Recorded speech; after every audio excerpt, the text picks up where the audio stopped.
राधे राधे महाराज जी। महाराज जी, 2019 में पुलवामा हमले में आतंकियों से मुठभेड़ में मुझे दोनों पैरों में गोली लग गई। 4 साल संघर्ष के बाद भी मैं चोट से उभर पाया हूं अभी, परंतु पैरों में दिक्कत फिर भी शुरू हुई है महाराज जी। महाराज जी कह रहे हैं कि इनका कष्टप्रद और संघर्षपूर्ण जीवन रहा है, उसके बाद भी मनवांछित प्राप्ति नहीं हो रही और समस्याओं का समाधान। आ, देशभक्ति के लिए तो पहले हम आपको प्रणाम करते हैं कि आप हमारे देश के लिए संघर्ष किए, आप दुख प्राप्त किए।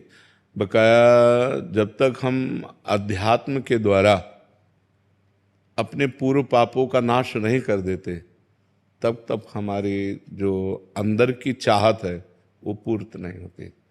बाहरी चाहत पूर्त होना हमारे अंदर की मांग नहीं है, बात समझ लेना।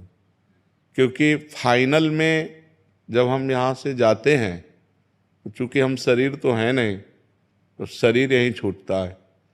तो शरीर के साथ जितना कमाया हुआ होता है वो सब यहीं छूट जाता है। शरीर के संबंधी यहाँ छूट जाते हैं। फाइनल में आपके पास क्या होता है? आपका किया हुआ कर्म, पाप कर्म या पुण्य कर्म। लेकिन अंदर की जो मांग है वो सुख है, वो शांति है।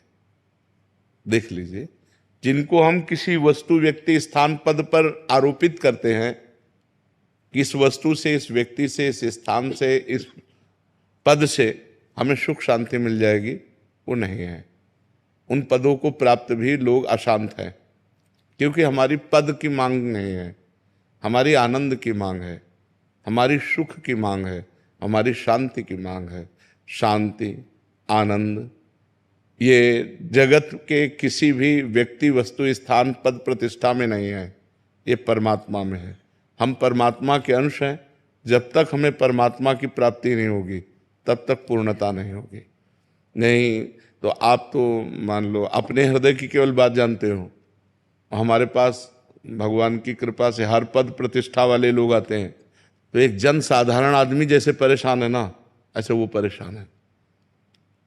एक जन साधारण आदमी छोटी वस्तु के लिए परेशान है, उसकी थोड़ा बड़ी मांग है, लेकिन परेशान वो भी है। परेशान वही नहीं है जिसने अपने चित्त को भगवान से जोड़ दिया है। हमारी प्रार्थना है, ये शरीर टिकेगा नहीं, आज नहीं तो कल जाएगा। वो कार्य कर लो जिस कार्य के लिए आए हो। देशभक्ति का कार्य तो हुआ, अब भगवत भक्ति का कार्य कर लो। नाम जप करो और चित्त भगवान से जोड़ दो, तो इस स्थिति में भी आप आनंदित रहोगे। जीवन को अध्यात्म में बनाओ और जितना जीवन बचा है उसे भगवान को समर्पित कर दो, तो आनंदित हो जाओगे। नहीं तो ये सुधरने वाली चीजें